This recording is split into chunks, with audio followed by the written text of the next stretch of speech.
Ik wil je, sorry gauw jammer, ik wil je moet bang wees om vragen te vragen. Als jullie iets verstaan, niet vraag. Ik wil je, want volgende week als ik wil gaan vragen iets, dan wil ik je moet kan het liefst één ding voor mij zeggen. Zo als jullie niet weten, als jullie niet verstaan, niet, vraag, nee, alsjeblieft. Ik heb maar een vraag. Niks vragen nie.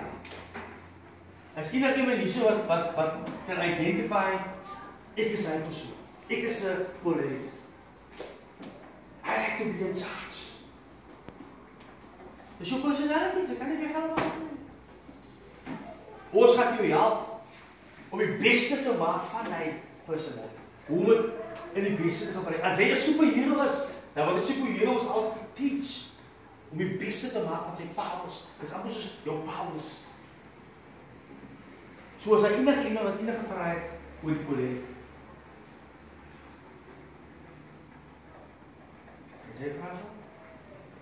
Kan jy jezelf identify met dat? Nee. Hy is in charge. Hy is in charge voor hoe anders. Hy sal nooit sê die hallo. Haal my water.